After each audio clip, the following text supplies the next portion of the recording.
जय हिंद दोस्तों, नमस्कार। बात कर लेते हैं दिन भर की सारी बड़ी खबरों की, जहां सबसे पहले आपको बताएंगे बांग्लादेश को आतंकवाद का अगला हॉटस्पॉट बना रहा पाकिस्तान, खतरे में दक्षिण एशिया की सुरक्षा। दोस्तों तो वहीं बांग्लादेश में छात्रों ने एक ऐसा आंदोलन छेड़ दिया है जिसके लिए यूनुस सरकार और बीएनपी ने कर दिया विरोध। आखिर किस बात को लेकर विरोध किया है दोस्तों छात्रों ने कि यूनुस सरकार को उस आंदोलन का विरोध करना पड़ गया, क्या है वो मुद्दा आपको बताएंगे। वहीं बताएंगे बांग्लादेश में कट्टरपंथियों का राज, मोहम्मद यूनुस का क्रूर चेहरा बेनकाब। जी हां, जेल में बंद हिंदू संत पर जुल्म ढाए जाने की अब खबर निकलकर सामने आई है। दोस्तों लगे हाथों आपको बताएंगे न्यू ईयर से पहले दोस्त रशिया ने दिया भारत को एक ऐसा गिफ्ट, समंदर में कायम हो जाएगी भारत की बादशाहत। जी हां, तो वहीं बताएंगे खालिस्तान कट्टरपंथियों कारण पूरी दुनिया में सिख समुदाय हो रहा बदनाम। तो वहीं कब भारतीय जनता पार्टी को मिलेगा नया राष्ट्रीय अध्यक्ष जेपी नड्डा के बाद सारी जानकारियां विस्तार से आपको बताने वाले हैं। बस आप वीडियो के लास्ट तक बने रहेगा। और खबरों में आगे बढ़ने से पहले देश भारत का निरंतर समर्थन करते हैं तो इस वीडियो को लाइक करके चैनल को सब्सक्राइब करके बेल आइकन दबा के कमेंट में जय हिंद अवश्य कह दीजिएगा। बात कर लेते हैं पहली और सबसे बड़ी खबर की, जहां बांग्लादेश को आतंकवाद का अगला हॉटस्पॉट बना रहा पाकिस्तान, खतरे में दक्षिण एशिया की सुरक्षा। जी हां, पाकिस्तान की खुफिया एजेंसी ISI बांग्लादेश में अपनी गतिविधियां बढ़ाकर इस क्षेत्र की सुरक्षा और स्थिरता के लिए गंभीर खतरा पैदा कर रही है। हाल की खुफिया रिपोर्टों के मुताबिक ISI बांग्लादेश में अपनी उपस्थिति को मजबूत करने के लिए कई रणनीतियों का उपयोग कर रहा है, जिसका असर न केवल बांग्लादेश बल्कि समग्र दक्षिण एशिया पर हो सकता है। पाकिस्तान के ISI का दक्षिण एशिया के राजनीति और सुरक्षा में गहरा हस्तक्षेप है। बांग्लादेश में हाल ही में ISI की गतिविधियां बढ़ी हैं, जहां वो न केवल क्षेत्रीय उद्देश्यों के लिए काम कर रहा है बल्कि अंतर्राष्ट्रीय स्तर पर भी अपनी उपस्थिति दर्ज कराना चाहता है। रिपोर्टों के मुताबिक ISI को बांग्लादेश के अंतरिम सरकार के कुछ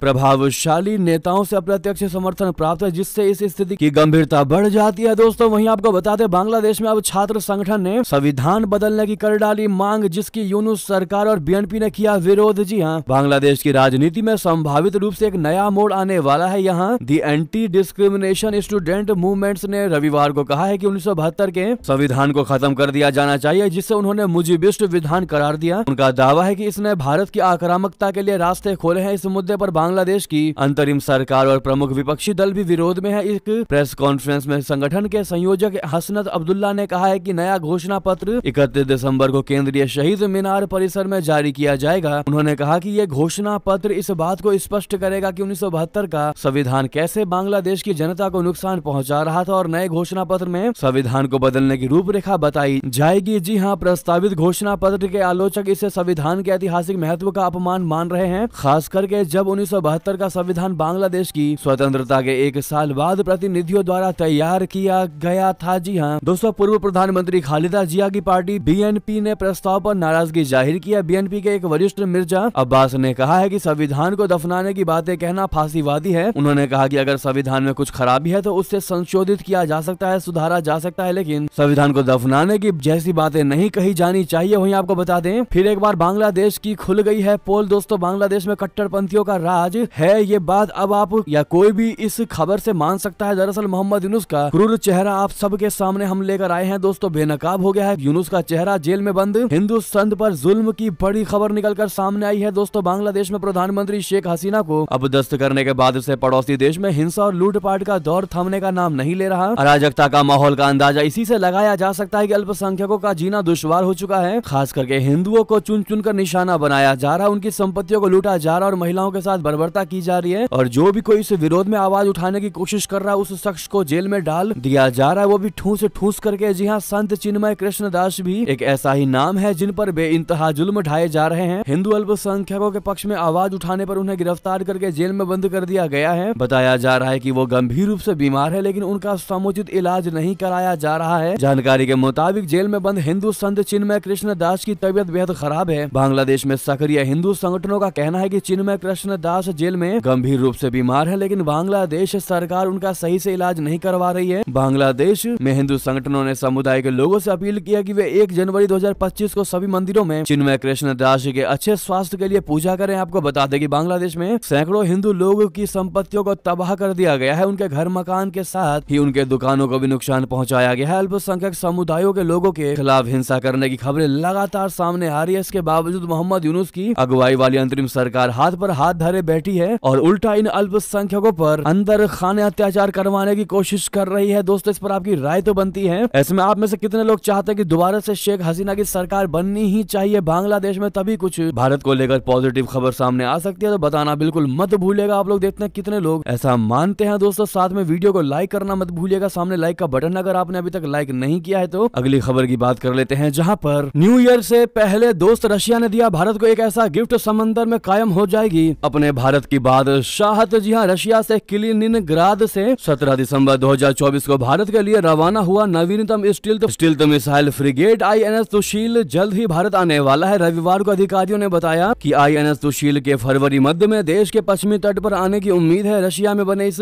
स्टेल्थ गाइडेड मिसाइल को रक्षा मंत्री राजनाथ सिंह जी ने 9 दिसंबर 2024 को भारतीय नौसेना में शामिल कराया था। अधिकारियों ने बताया कि INS सुशील मुंबई स्थित पश्चिमी बेड़े का हिस्सा होगा। रक्षा मंत्री राजनाथ सिंह जी की मौजूदगी में इसे नौसेना में शामिल किया गया है, जिन्होंने युद्धपोत को भारत की बढ़ती समुद्री ताकत का प्रमाण और दोनों देशों के बीच लंबे समय से चली आ रही दोस्ती में महत्वपूर्ण मील का पत्थर बताया है। भारत और मोरक्को के बीच द्विपक्षीय संबंधों और नौसैनिक सहयोग को मजबूत करने के हिस्से के रूप में INS सुशील 27 दिसंबर को भारत के रास्ते मोरक्को के कोजालंब पहुंचा। जी हां दोस्तों, वहीं बता दें एक रिपोर्ट में बड़ा खुलासा हुआ है कि खालिस्तान कट्टरपंथियों के कारण पूरी दुनिया में सिख समुदाय हो रहा है बदनाम। जी हां, हाल ही में मेलबर्न क्रिकेट ग्राउंड पर एक क्रिकेट मैच के दौरान खालिस्तान कट्टरपंथी आंदोलन को समर्थन देने वाले कुछ लोगों और भारतीय दर्शकों के बीच झड़प हो गई। जबकि ऐसी घटनाएं अक्सर मीडिया में सुर्खियां बनती हैं, हमें इन घटनाओं के व्यापक असर और इन्हें मिलने वाले अत्यधिक ध्यान को समझना बेहद जरूरी है। जैसा कि एक दर्शक ने बताया कि इन लोगों को कोई ध्यान नहीं दिया जाना चाहिए। ये सिर्फ 5 से 10 लोग हैं जो ये पैदा हुए हैं, यहाँ पैदा हुए हैं और बड़े हुए हैं। इन्होंने कभी पंजाब नहीं देखा और अपना युद्ध का एजेंडा चलाने के लिए ये सब कह रहे हैं। हमें कोई इनको अटेंशन नहीं देना चाहिए, इन पर कोई ध्यान नहीं देना चाहिए। ये बयान कई भारतीयों और सिखों के दिल की बात है, जो इस बात से परेशान है कि कुछ इन लोगों के कारण पूरे समुदाय की ही छवि को गलत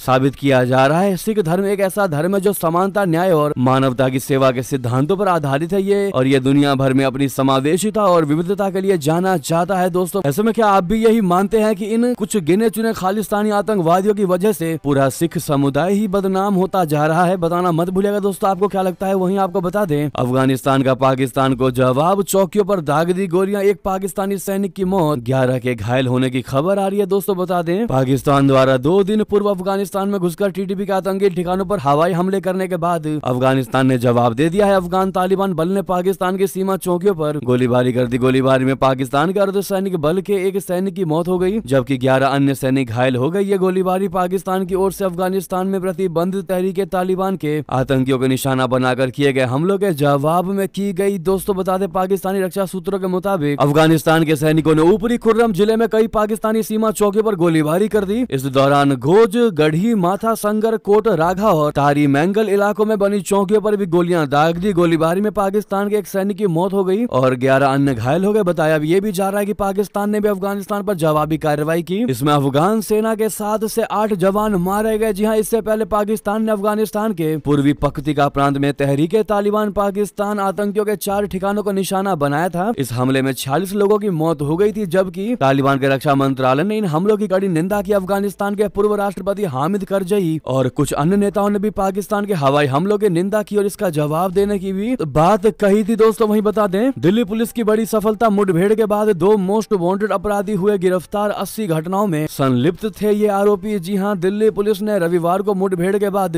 2 मोस्ट वांटेड अपराधियों को गिरफ्तार किया है, जो डकैती और करीब 80 अन्य आपराधिक मामलों में शामिल थे। आरोपियों की पहचान रोहित कपूर और रिंकू के रूप में हुई है। रोहित कपूर द्वारका जिले का कुख्यात अपराधी है, जबकि रिंकू पश्चिमी दिल्ली के खयाला का हिस्ट्री शीटर है। दोनों आरोपियों ने से पुलिस हिरासत में पूछताछ की जा रही है। दोस्तों वहीं बता दें, सुरक्षा मोर्चे को लेकर राजनाथ सिंह जी की भारत की जनता से अपील, कहा भारत बहुत भाग्यशाली नहीं है, दुश्मनों से सतर्क रहें। जी हां, रक्षा मंत्री राजनाथ सिंह जी ने रविवार को मध्य प्रदेश के इंदौर जिले स्थित महू छावनी में सैन्य कर्मियों को संबोधित करते हुए उन्हें आंतरिक और बाहरी दुश्मनों पर पैनी नजर रखने की अपील की। रक्षा मंत्री ने कहा कि भारत सुरक्षा के मोर्चे पर बहुत भाग्यशाली नहीं है और हमें लगातार चुनौतियों का सामना करना पड़ रहा है। राज्य के 2 दिवसीय दौरे पर आए राजनाथ सिंह जी ने कहा कि सुरक्षा परिदृश्य को ध्यान में रखते हुए भारत बहुत भाग्यशाली देश नहीं है, क्योंकि हमारी उत्तरी सीमा और पश्चिमी सीमा लगातार चुनौतियों का सामना कर रही है। इंदौर से 25 किलोमीटर दूर महू छावनी में 3 प्रमुख प्रशिक्षण संस्थान, army war college, military college of telecommunication engineering और इन्फेंट्री स्कूल है। इसके अलावा इन्फेंट्री म्यूजियम और आर्मी मार्क्स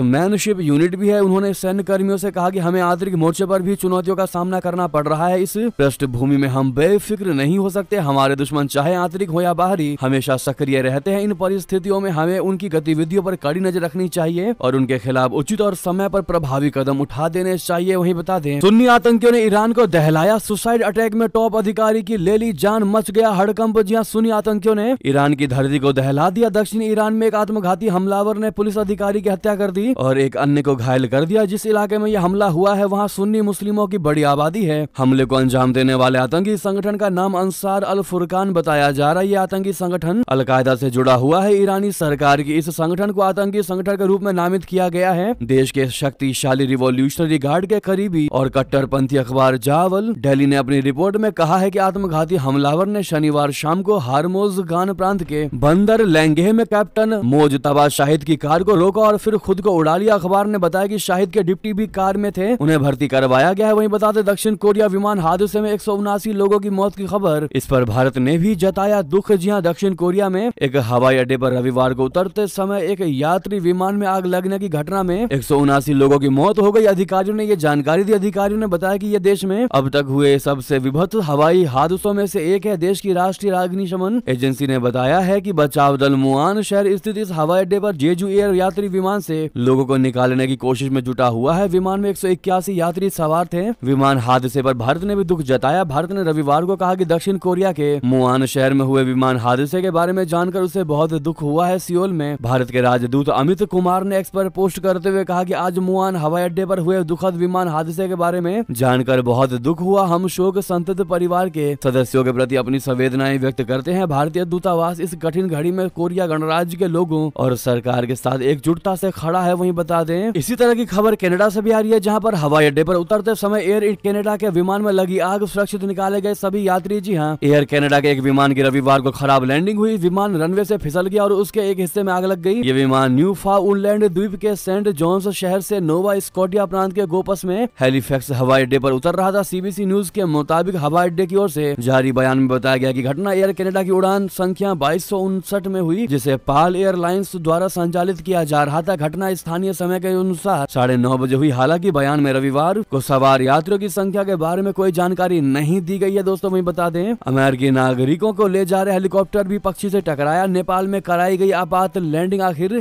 कल में ऐसा क्या हुआ दोस्तों, जहां से 3-4 ऐसी खबरें निकलकर सामने आ गई। हवाई जहाज हेलीकॉप्टर्स को लेकर, जहां अमेरिका के 5 नागरिकों को लेकर रविवार को नेपाल की राजधानी काठमांडू जा रहे एक हेलीकॉप्टर को एक पक्षी से टकराने के कारण राजधानी से 50 किलोमीटर पूर्व में बनेपा में आपात स्थिति में उतरना पड़ा। एक अधिकारी ने यह जानकारी दी। उन्होंने बताया कि निजी हेली एवरेस्ट एयरलाइन का 9N AKG helicopter mount Everest के प्रवेश द्वार लुल्का से आ रहा था, जो कि पूर्वाह्न 11 बजे एक पक्षी से टकरा गया। वहीं बता दें, उत्तर कोरिया और अमेरिका में शुरू हो सकती है कूटनीतिक जंग। किम जोंग उन बना रहे नया प्लान। दोस्तों अगले महीने डोनाल्ड ट्रंप अमेरिका के अगले राष्ट्रपति के तौर पर शपथ लेंगे। इससे पहले उत्तर कोरिया के नेता किम जोंग उन अमेरिका के प्रति कठोर नीतियां बनाने पर काम कर रहा है। मसलन ट्रंप के सत्ता संभालने के बाद उत्तर कोरिया और अमेरिका के बीच भीषण कूटनीतिक जंग देखने को मिल सकती है। किम जोंग उन से ट्रंप ने 3 बार मुलाकात की है और ये इसलिए ताकि न्यूक्लियर डील को अंजाम तक पहुंचाया जा सके, लेकिन अब तक बात नहीं बन पाई। विशेषज्ञों का मानना है कि डोनाल्ड ट्रंप अपने पहले यूक्रेन और मिडिल ईस्ट के मुद्दों पर फोकस करेंगे, जिससे किम जोंग उन और ट्रंप के बीच वार्ता में संभावित रूप से देरी हो सकती है। इस बीच किम जोंग उन को व्लादिमीर पुतिन का समर्थन मिल गया है, जिससे उत्तर कोरिया और अमेरिका के बीच कूटनीतिक एक चुनौती बनी हुई है। दोस्तों वहीं बता दें, भ्रष्टाचारियों पर बरसेगा ड्रैगन का कहर, न सोने देंगे न परिवार से होगी मुलाकात। चीन ने टॉर्चर के लिए तैयार कर दी 200 जेलें। दरअसल यूएसए भारत नहीं, भ्रष्टाचार बना चीन का दुश्मन नंबर 1।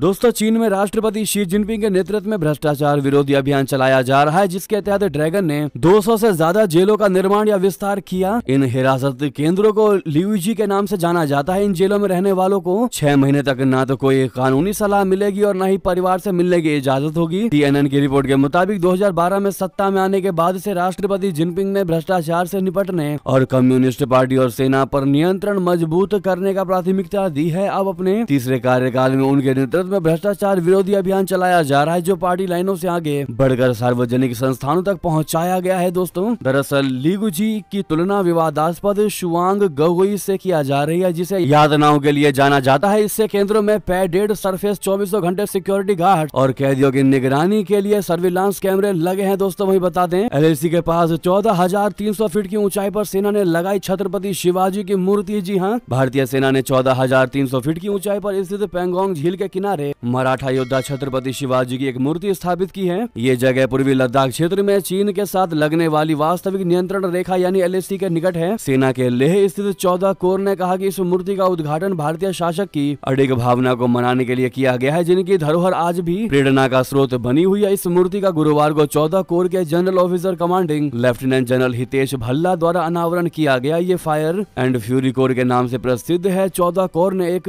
एक्सपर्ट कहा कि यह कार्यक्रम भारतीय शासक की अडिग भावना को मान्यता देता है, जिनकी धरोहर आने वाली पीढ़ियों के लिए प्रेरणा का स्रोत बनी हुई है। भारतीय सेना ने अपनी प्राचीन रणनीतिक कुशाग्रता को समकालीन सैन्य क्षेत्र में समाहित करने का प्रयास किया है। वहीं बता दें, कजाकिस्तान में विमान पर रशिया ने हमला किया था। जी हां, अजरबैजान के राष्ट्रपति इल्हाम अलीयेव का सबसे बड़ा बयान दोस्तों। अजरबैजान के राष्ट्रपति इल्हाम अलीयेव ने रविवार को दावा किया है कि कजाकिस्तान में हाल ही में हुए एक यात्री विमान हादसे में 38 लोगों की मौत हो गई थी। ये विमान हादसा रूसी क्षेत्र से जमीनी गोलीबारी के कारण हुआ था। समाचार एजेंसी राइटर्स ने अजरबैजान के सरकारी टेलीविजन के हवाले से बताया कि राष्ट्रपति अलीयेव ने इस घटना पर गहरा खेद भी व्यक्त किया और रशिया में दुर्घटना के कारणों के बारे में झूठी कहानियां फैलाकर सच्चाई को दबाने के प्रयासों की आलोचना की। अजरबैजान के राष्ट्रपति की यह टिप्पणी व्लादिमीर पुतिन द्वारा दुर्घटना के लिए माफी मांगने के एक दिन बाद आई है। उन्होंने इसे दुखद घटना कहा है जो रशिया के हवाई क्षेत्र में हुई थी, जहां यूक्रेनी ड्रोन के जवाब में रशिया की एयर सिक्योरिटी सिस्टम एक्टिव हो गई। राइटर्स की रिपोर्ट के मुताबिक क्रेमलिन ने एक बयान में कहा है कि व्लादिमीर पुतिन ने रूसी हवाई क्षेत्र में हुई दुखद घटना के लिए माफी मांगी और एक बार फिर पीड़ितों के परिवारों के प्रति अपनी गहरी और सच्ची संवेदना व्यक्त की और घायलों के शीघ्र स्वस्थ होने की कामना भी की। वहीं बता दें, पेरू में सुनामी का कहर 121 बंदरगाहों में से 91 को किया गया बंद। जी हां, साउथ अमेरिकी देश पेरू इस समय एक बड़े तूफान की चपेट में है। अधिकारियों ने बताया है कि 13 फीट तक ऊंची लहरें पेरू के तटों पर टकरा रही हैं, जिसकी वजह से शनिवार को हुई कई बंदरगाह बंद कर दिया गया। नेशनल इमरजेंसी ऑपरेशन सेंटर ने अपने एक्स सोशल मीडिया अकाउंट पर बताया कि पेरू ने 1 जनवरी तक अपने 121 बंदरगाहों में से 91 को बंद कर दिया है। राजधानी लीमा के पास मौजूद कैलाओ, जो पेरू के सबसे बड़े बंदरगाह में से एक है, उसमें कई समुद्री तटों को बंद कर दिया गया है और पर्यटकों और मछली पकड़ने वाले नौकाओं को बाहर निकलने पर रोक लगा दी है। वहीं बता दें, भारतीय रुपया अमेरिकी डॉलर के मुकाबले 86 रुपए नीचे गिरा। रिकॉर्ड स्थल पर बुरी खबर, रुपए की गिरावट का सिलसिला थमने का नाम नहीं ले रहा। शुक्रवार को रुपया डॉलर के मुकाबले अब तक के सबसे निचले स्तर पर यानी 85 रुपए 81 पैसे पर पहुंच गया है, जो पिछले 2 साल में सबसे बड़ी गिरावट है। दोस्तों, गुरुवार को बाजार बंद होते समय ये 85.27 रुपए प्रति डॉलर पर था। 19 दिसंबर को रुपया पहली बार 85 रुपए का स्तर पार कर गया था। डॉलर के मुकाबले रुपए की ये लगातार 7वीं सालाना गिरावट है और इस महीने रुपए में 2 साल की सबसे बड़ी गिरावट दर्ज की है। सबसे पहली बात तो रुपया का टूटना अर्थव्यवस्था के लिए कमजोर होने का संकेत है। विदेशी पूंजी की अधिक निकासी के कारण यह स्थिति बनी है। रुपए के कमजोर होने के कारण भारत का विदेशी मुद्रा भंडार भी खाली हो रहा है। दोस्तों, वहीं बता दें, भारतीय जनता पार्टी को जनवरी के अंत में मिल सकता है नया राष्ट्रीय अध्यक्ष। दिल्ली में हुई अहम बैठक। जी हां, भाजपा को नए साल में जनवरी के अंत में एक नया राष्ट्रीय अध्यक्ष मिल सकता है। भाजपा नेता PT कुंजांग ने कहा है कि 15 जनवरी तक राज्य और जिला अध्यक्षों के चुनाव पूरे होंगे। इसके बाद पार्टी के राष्ट्रीय अध्यक्ष के चुनाव की प्रक्रिया शुरू होगी और जनवरी के अंत या फरवरी के पहले हफ्ते में नए राष्ट्रीय अध्यक्ष की घोषणा की जाएगी। यानी कि भाजपा में जल्द ही संगठन स्तर पर बड़ा फेरबदल होने वाला है। नए साल में जनवरी के आखिरी या फरवरी के पहले हफ्ते में पार्टी को नया राष्ट्रीय अध्यक्ष मिल ही सकता है। हालांकि पार्टी के संविधान के मुताबिक इससे पहले 50% राज्यों में संगठन के चुनाव पूरे कराने हैं। इसके अलावा 15 जनवरी तक मध्य प्रदेश, महाराष्ट्र, उत्तर प्रदेश, गुजरात, पश्चिम बंगाल, जम्मू कश्मीर और झारखंड में प्रदेश अध्यक्ष भी बदले जाएंगे। संगठन चुनाव को लेकर रविवार को दिल्ली में पार्टी की बैठक हुई। बैठक के बाद लद्दाख भाजपा महासचिव PT कुंजांग ने इसकी जानकारी दी। वहीं बता दें, केजरीवाल के आरोपों पर इलेक्शन कमीशन की सफाई। कहा, वोटर लिस्ट में होता रहता है बदलाव, 6 जनवरी को आएगी फाइनल लिस्ट। जी हां, दिल्ली के पूर्व मुख्यमंत्री अरविंद केजरीवाल के मतदाताओं के नाम काटने के आरोपों पर अब चुनाव आयोग ने सफाई दी है। अब इस मुद्दे पर लगातार प्रेस कॉन्फ्रेंस कर रहे हैं और कह रहे हैं कि बीजेपी ये साजिश रच रही है। चुनाव आयोग ने स्पष्ट कर दिया कि फाइनल वोटर लिस्ट 6 जनवरी तक जारी की जाएगी और ये है कि ये वोटर लिस्ट में बदलाव होता रहता है, जो कि अभी भी चल रहा है। पूर्व मुख्यमंत्री का आरोप था कि 15 दिसंबर को बड़े पैमाने पर अभियान शुरू हुआ, जिसमें उनके विधानसभा क्षेत्र नई दिल्ली में अब तक